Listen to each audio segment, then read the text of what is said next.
로봇에 명령을 놓을 때 이러이러한 사람을 죽여라 라고 했을 때는 우리가 터미네이터 영화에 나오잖아요. 그 사람을 찾아가서 죽이는 겁니다. 이런 킬러 로봇 가능합니다. 정말로 우리가 앞으로 미래를 걱정해야 될 것이 기계의 발전에만 놔둘 게 아니다. 이런 윤리 문제까지도 우리가 고민을 하지 않을 수 없는 현실에 다가왔다라고 하는 얘기입니다.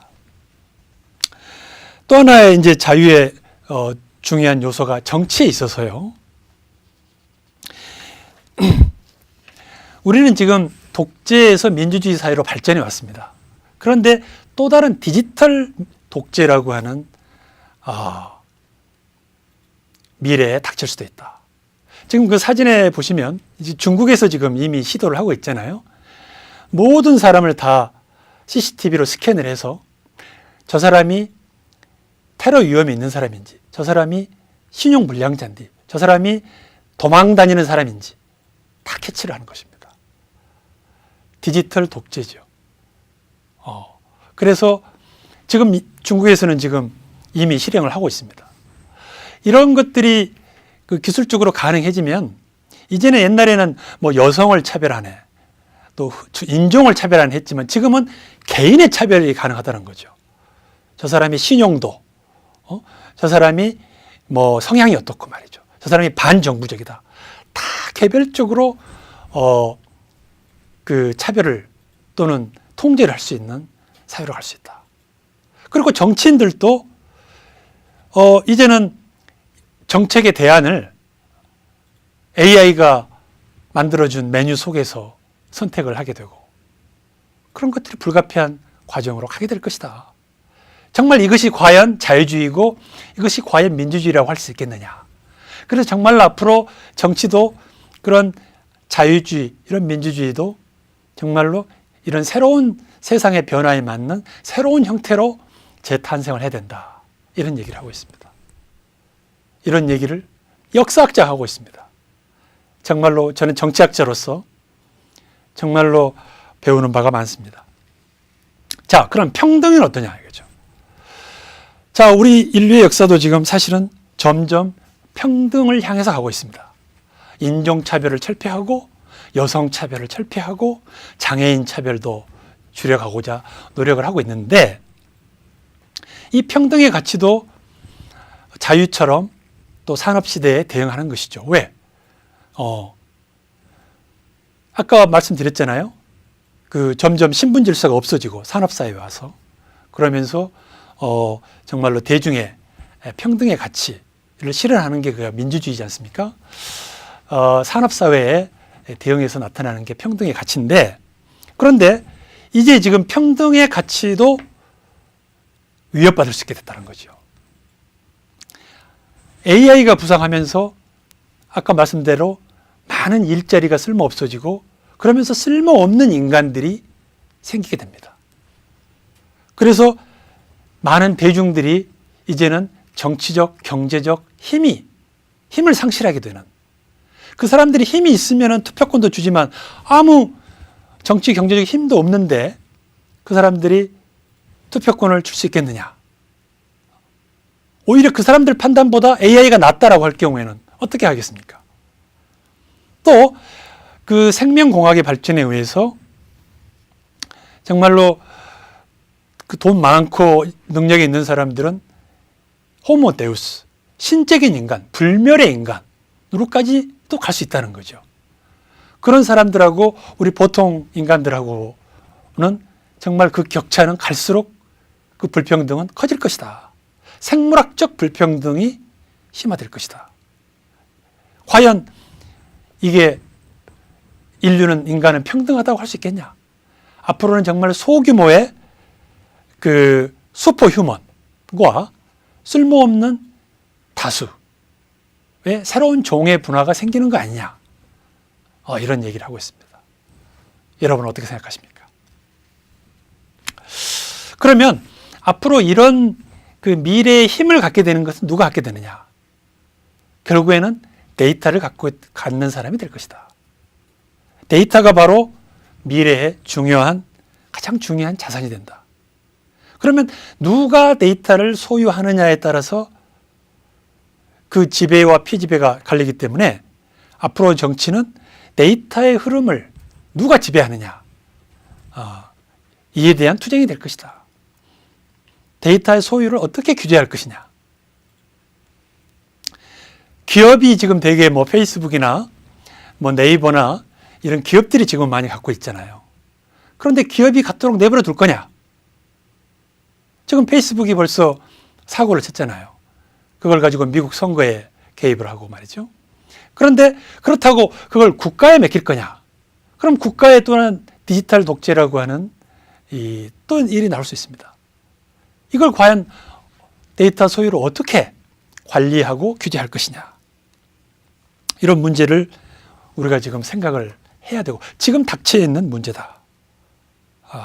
이것이 과연 정말로 그 데이터 소유를 어떻게 규제할 것인가가 바로 우리 시대의 중요한 정치적 질문이 되고 있다라고 하는 것입니다.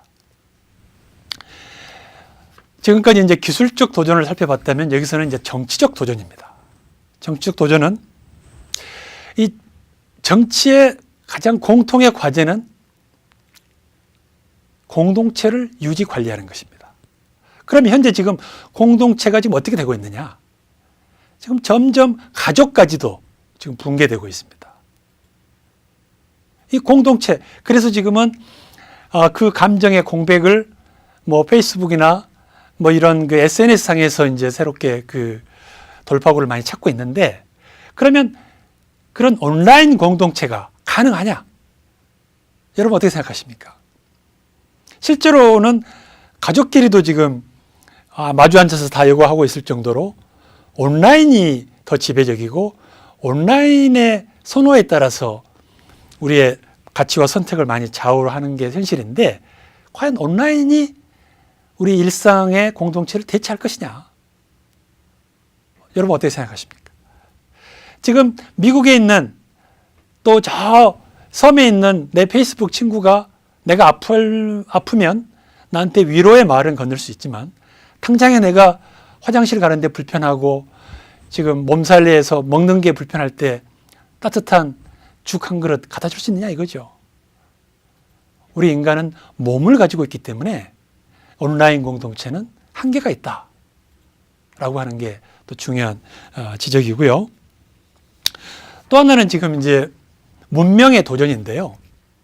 지금 뭐 IS를 생각하면 됩니다. 뭐 이슬람 공동체가 지금 서양의 미국이나 그 기존의 자유주의, 민주주의를 도전하고 있잖아요.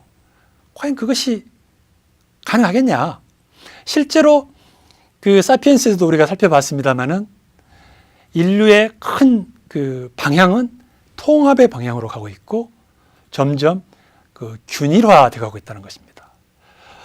실제로 지금 우리 과학 지식은 세계 어디서나 공통이고요. 정치, 뭐 주권, 민주주의, 인권, 세계 공통의 언어입니다. 국제법 이런 게. 또 경제도 거의 대부분 자본주의. 이렇게 점점 단일화된 문명으로 통합돼 가고 있다. 여기서 지금 자꾸 어긋나는 나라들이 몇 개 있죠. 그렇지만 결국에는 세계는 지금 하나의 문명으로 통합되고 있다. 이 안나 카레니나의 원칙이라고 하는 게 무슨 말이냐면요. 그 톨스토이의 소설 안나 카레니나의 첫 문장이 이렇게 나옵니다. 행복한 가정은 하나의 이유다. 그렇지만 불행한 가정은 가지가지 이유로 불행하다. 이런 얘기가 있습니다. 그러니까 지금 세상은 단일한 문명권을 향해서 가고 있는데 지금 거기서 좀 불행한 나라들은 지금 각자의 이유가 있습니다. 북한이 그렇고 뭐 이란이 그렇고 또 지금 저쪽 이슬람 일부 과격파들이 그렇고 각자의 이유가 있다는 것이죠. 그렇지만 인류의 보편적 가치 희망은 대체적으로 하나의 방향으로 가고 있다. 이런 얘기를 하고 있습니다. 그런 그 어긋나는 짓은 성공하지 못할 것이다 라고 하는 얘기고요. 또 하나가 이제 민족주의 문제입니다. 지금 민족주의의 도전이 다시 일어나고 있잖아요.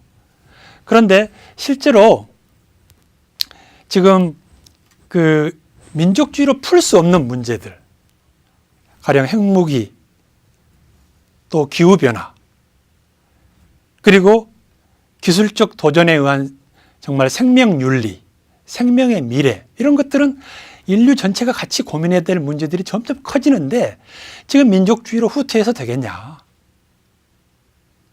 지금 현재 전 지구적 생태계, 경제, 과학 시스템인데 지금 민족 단위 정치로 이렇게 부조화, 언밸런스다. 그래서 이 정치가 지구화가 돼야 되는데 어떻게 정치가 지구화가 되느냐? 여러분 뭐라고 생각하십니까? 지금 뭐 하나의 국가로 통합은 안 되더라도 정말 그 지구 차원의 문제를 같이 고민하고 협력하는 그런 시스템은 반드시 필요하다. 그래서 지금은 사실상 민족주의를 넘어서 글로벌리즘, 세계주의 또는 우주적 관점이 필요한 거 아니냐, 이런 지적을 하고 있습니다. 또 하나 이 정치적 도전은 종교 문제입니다. 종교는 사실 우리에게 중요한 그 정체성을 부여하는 요소입니다. 종교는 내가 어떤 신을 믿느냐, 이것도 중요하지만은 내가 어느 그룹에 속해 있느냐라고 하는 뭐 어떤 그 믿음의 공동체, 이 종교는 꼭 기독교 이슬람만 얘기하는 것이 아니고 뭐 여러 가지 자유주의 이데올로기도 포함이 됩니다만은 일단 좁은 의미로 종교를 대상으로 한다고 해도 이 지금 종교로 지금 IS가 대표적으로 그 이슬람 전통으로 회귀하려고 하잖아요. 이게 과연 대안이 되겠느냐? 또 종교가 특이한 것이 고대에 발명이 됐지만 점점 시대의 변화에 맞춰서 새로운 기술과 제도와 결합을 해서 항상 재해석된다는 거죠. 그래서 지금은 오히려 종교가 옛날에는 정치를 중요하게 영향을 미쳤지만 지금은 오히려 종교가 국가의 신여가 되고 있다. 여러분 대표적으로 북한을 보시면 압니다. 모든 것이 주체 사상이고 김일성 일가의 종교가 돼 있잖아요. 거기에 있는 그 종교가 지금 종교의 자유도 없지만 거기도 다 김일성 주체 사상을 믿지 않으면은, 주장하지 않으면 살아날 수 없는 그런 상황을 연상하면 되겠습니다.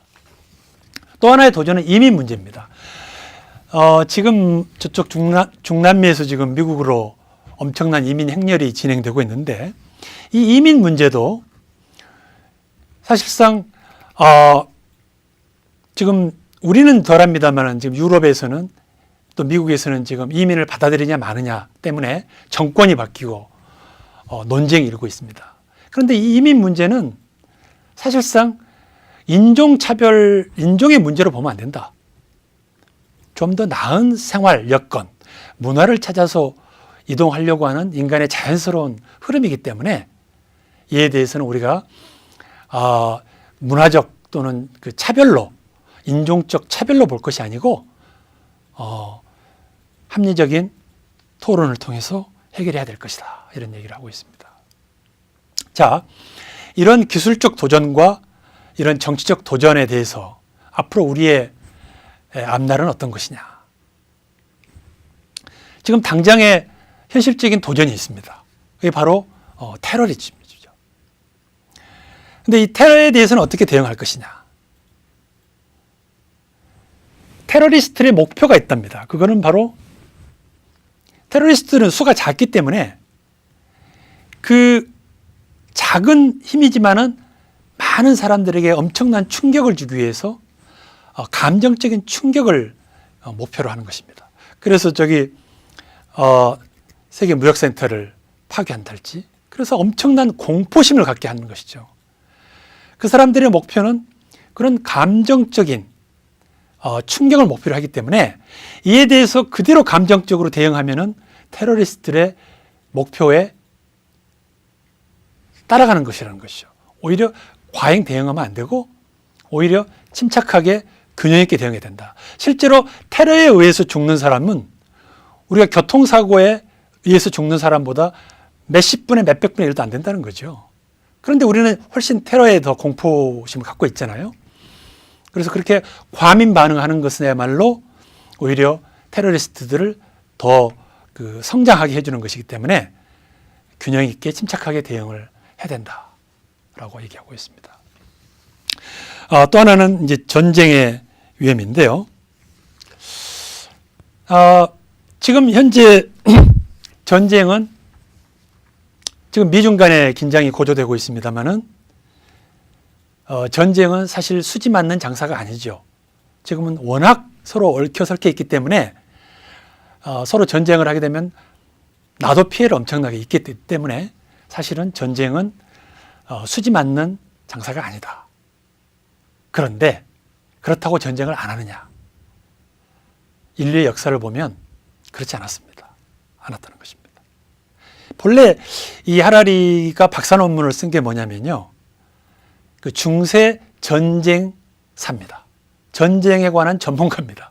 그래서 전쟁의 원인들을 따져보니까 수지 맞기 때문에 전쟁하는 게 아닙니다.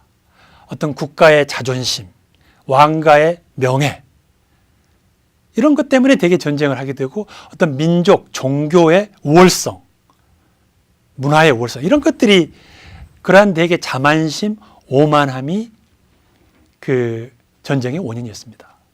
제가 그 예정된 전쟁 책에서 투키디데스의 덫이라는 얘기를 그 책에 소개를 했잖아요.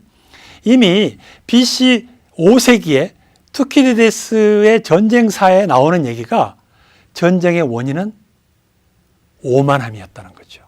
아테네 전쟁에. 그걸 휴브리스라고 하는데요. 그래서 지금 21세기에 와서 전쟁의 위험이 사라졌다? 그렇게 볼 수 없다. 인간의 어리석음을 과소평가하지 마라. 이런 그 경고를 하고 있습니다. 방금 얘기와 그 연결이 되는데요. 사실은 우리 인간이라고 하는 것이 그렇게 합리적인 사람이 아니다 이거죠. 굉장히 자기중심적이라. 터무니없을 정도로 자기중심적이라는 겁니다. 되게 종교에서는 특히 유일신 종교가 그렇죠. 나머지는 다 이단이고 같은 종파 안에서 같은 종교 기독교 안에서도 이단이라고 치고요. 이슬람 안에서도 지금 수니파, 시아파, IS 막 갈라지잖아요. 이런 식으로 이 유일신일수록 특히나 점점 더 자기중심주의에 빠지게 된다. 아주 이 사람 하라리가 재밌는 게 이 사람은 유대인이거든요. 근데 유대교를 굉장히 비판합니다. 유대교야말로 바로 대표적인 자기중심주의의 원조다 이런 것이죠. 또 유대가 지금 바로 국가가 종교를 신여로 삼고 있었다라고 할 정도로 고발을 합니다. 학자의 정말 자유죠. 그리고 난 맞는 얘기라고 봅니다. 그 정도로 지금 인간의 그 오만함, 자기중심주의를 경고하면서 정말로 거창하고 신비로운 용어를 쓰는 사람들을 우리가 경계해야 된다. 뭐 영원, 순수, 구원, 뭐 이런 얘기들이 사실은 굉장히 허황된 얘기고 그것이 우리를 잘못된 그 곳으로 이끄는 위험성이 높다. 이 사람이 그 나중에 그 부록으로 이런 얘기를 하거든요. 내가 지금까지 쓴 책의 요지는 허구와 실체를 구분해라. 구분하는 데 도움을 주기 위해서 책을 썼다 이런 얘기를 합니다. 허구적 이야기가 인류 변화 발전의 중요한 동력이었지만 그것이 거기에 잘못 신봉을 하게 되면 많은 불행을 갖고 든다. 이념이나 종교나 이런 것들이죠. 그래서 그 잘못된 허구에 덫에 빠지지 않고자 자기가 하고 있는 것이 지금 학문의 작업이라 이런 얘기를 하거든요.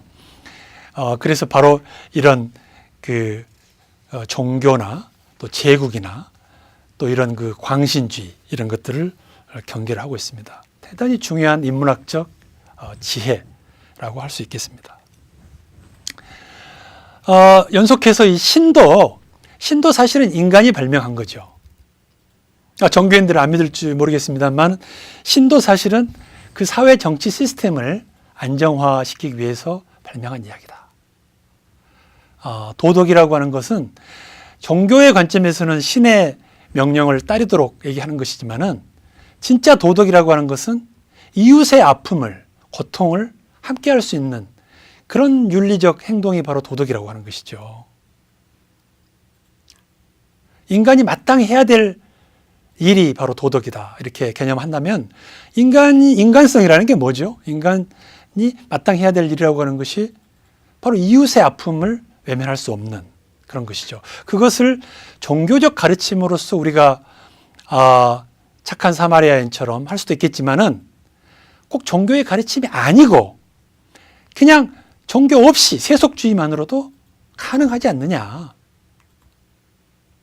세속주의 가치, 이 사람은 유대인인데도 유대교를 자기는 거부하고 있습니다. 그러면서 세속주의 가치라고 하는 것이 세속주의만으로도 충분하다. 세속주의 가치 안에가 이미 바로 여러 가지 무조건적인 믿음이 아니고 항상 새로운 것을 그 증거와 관찰을 통해서 새로운 진실을 찾아나가는 그런 과학적인 태도, 또 이웃에 대한 고통에 연민할 수 있는 능력, 그리고 나와 이웃을 똑같이 평등하게 느낄 수 있는 감정,